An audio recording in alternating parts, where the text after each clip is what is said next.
Fala galera, vamos a mais uma aula de Geografia comigo, professor Jorge Luiz. Nessa videoaula iremos falar um pouquinho sobre a União Europeia, o principal bloco econômico do mundo. Mas antes, não se esqueça, se inscreva no nosso canal para você ficar por dentro de diversos outros conteúdos relacionados à disciplina de Geografia. Bora lá?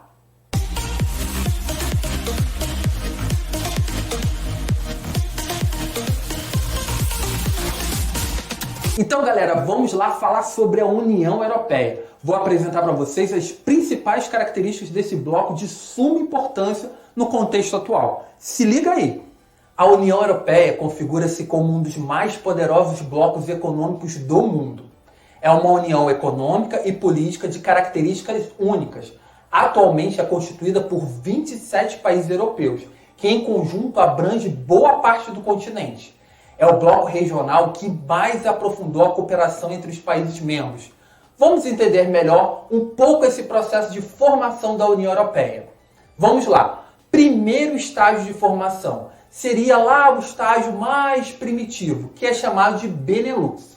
O Benelux nada mais foi do que um bloco criado ainda durante o período da Segunda Guerra Mundial e recebeu esse nome por conta dos países integrantes: Bélgica, Países Baixos, como a Holanda e também Luxemburgo. Eram os três países que formavam o bloco Benelux, né? Bélgica, Países Baixos e Luxemburgo.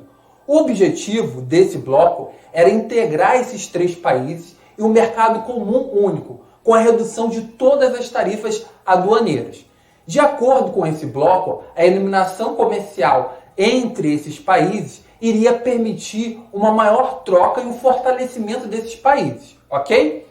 Então, consequentemente, esse primeiro avanço inspirou uma cooperação maior entre outros países, até mesmo do continente europeu, chegando ao segundo estágio de formação, que seria a criação da Comunidade Europeia do Carvão e do Aço, que foi criada lá em 1952. Era composto pelos países do chamado Benelux, juntamente com a França, Itália e Alemanha Ocidental, a chamada Europa dos Seis, ok? A CECA se caracterizou por uma integração muito forte no mercado siderúrgico, objetivando, de certa forma, uma integração industrial entre os 6 países pertencentes. Ok, galera? Vamos lá ao terceiro estágio para a criação da União Europeia. O terceiro estágio foi justamente com a criação do Mercado Comum Europeu, que foi estabelecido a partir da assinatura do Tratado de Roma lá em 1957. A assinatura do Tratado de Roma ampliou a abrangência do acordo anterior e permitiu agora a livre circulação de pessoas, capitais e serviços entre os países membros. Ou seja, a CECA constitui uma integração ainda maior entre os países membros. Além dos países da antiga CECA, integrava agora o bloco os seguintes países: Inglaterra, Irlanda e Dinamarca a partir de 1973. A Grécia passou a fazer parte do bloco em 1981. Espanha e Portugal a partir de 1986. Temos agora um bloco formado por 12 países europeus. A formação da Comunidade Econômica Europeia marca aí um importante acontecimento, que seria justamente a livre circulação de pessoas.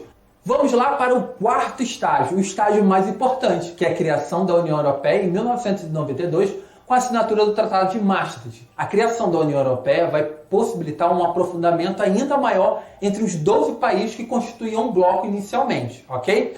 A implementação de uma união econômica e monetária, além de uma política externa comum. Em 1995, 3 países vão ingressar à União Europeia: Suécia, Finlândia e Áustria, passando agora de 12 para 15 países integrantes. Em 2004, vão passar a integrar a União Europeia outros países importantes, como Malta, Chipre, Polônia, Hungria, República Tcheca, Eslováquia, Eslovênia, Bulgária, Estônia, Letônia e Lituânia. Em 2007, Bulgária e Romênia. Em 2013, Croácia, tornando-se a Europa dos 28 países, ou seja, a União Europeia, com essa adesão desses países, passa agora a ter 28 países. Vale ressaltar que quando a União Europeia foi criada, ela era composta por 12 países integrantes. Por isso que a gente tem aqui na bandeira da União Europeia 12 estrelas, que correspondem justamente aos 12 países fundadores. Vamos falar agora de algumas particularidades da União Europeia. Uma das maiores particularidades da União Europeia é justamente a formação de um espaço de livre circulação de pessoas, onde os cidadãos europeus e de alguns países não pertencentes à União Europeia podem circular livremente para tarefas vinculadas ao turismo ou também para tarefas relacionadas a trabalho e outros serviços econômicos. Esse espaço é constituído por 26 países e conta com 22 dos 27 países membros da União Europeia, mais 3 países do continente europeu. Vamos falar de outra particularidade da União Europeia, que é justamente o euro, a moeda comum do bloco. O euro foi colocado em circulação pela primeira vez em 2002, porém alguns países não adotaram, como por exemplo Dinamarca e Inglaterra, que preferiram manter as suas moedas nacionais, que eram moedas já fortalecidas. O euro demonstrou um rápido crescimento e passou a ser o principal rival do dólar. No momento de maior crise econômica, vários países vão sofrer mais por estarem impossibilitados de adotar medidas nacionais, tendo que aceitar as receitas impostas pela União Europeia. Foi o que a gente viu lá em 2008, 2011, com as crises econômicas em países como Portugal, Espanha, Grécia e Itália, que tiveram que estar submetidos às decisões da União Europeia, porque justamente qualquer ação econômica tomada por um país pode ter repercussões em toda a zona ali do euro. Então, consequentemente, os países têm que estar atrelados às medidas econômicas impostas pela União Europeia, ok? Outra característica importante da União Europeia são as suas instituições. Vamos falar um pouquinho sobre algumas das principais instituições da União Europeia. A primeira instituição é o Conselho Europeu, situado lá em Bruxelas, na Bélgica.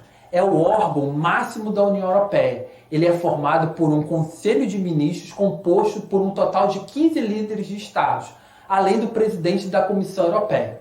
Em reuniões frequentes, esses líderes vão tomar decisões importantes sobre o bloco, inclusive a aprovação ou não da entrada de um novo membro. Outra importante instituição, a Comissão Europeia, também tem como sede a cidade de Bruxelas, lá na Bélgica.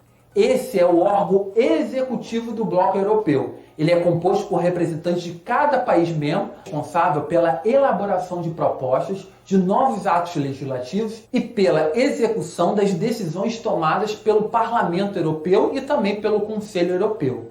Vamos falar também de outra importante instituição da União Europeia, que é justamente o Parlamento Europeu. O Parlamento Europeu está situado na cidade de Istambul, na França. É o poder legislativo da União Europeia. Portanto, a sua função é debater e aprovar leis que vão ser comuns a todos os países membros da União Europeia.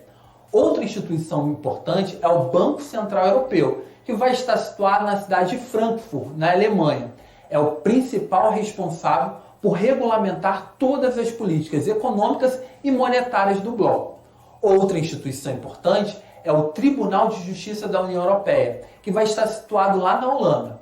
Esse tribunal vai avaliar as questões jurídicas envolvendo políticas internas ao bloco e também as políticas externas ao bloco, como também vai julgar e estabelecer a normatização entre os tratados empreendidos pela Comissão Europeia, ok? Então essas seriam as principais instituições da União Europeia: Conselho Europeu, Comissão Europeia, Parlamento Europeu, Banco Central Europeu, Tribunal de Justiça da União Europeia, ok? Não se esqueçam. Para um país ter a sua adesão aprovada dentro da União Europeia, ele tem que seguir essas medidas que a gente está vendo aqui ao lado.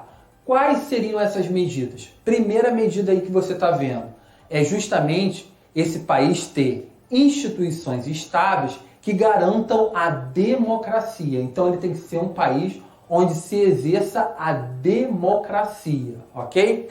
Outra condição é ser uma economia de mercado em funcionamento. Ou seja, esse país tem que ser capitalista. Terceira condição importante para adesão na União Europeia: ter a capacidade de assumir as obrigações que a filiação implica, inclusive o cumprimento de metas que são impostas dentro da União Europeia. Então, essas são as principais medidas para que um país possa ter a sua adesão aceita à União Europeia. Vamos agora focar no assunto mais atual envolvendo a União Europeia, que é o chamado Brexit, ou seja, a saída do Reino Unido da União Europeia.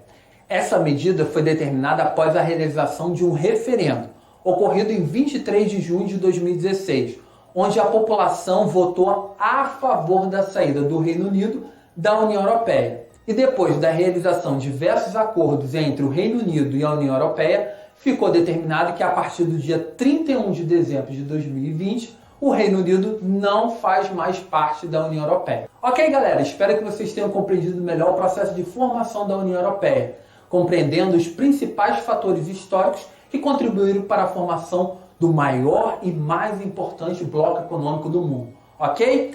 Não se esqueça, se inscreva no nosso canal, curta o nosso vídeo para que você possa ter acesso a diversos outros conteúdos relacionados à disciplina de Geografia. Forte abraço, até a próxima. Valeu, galera!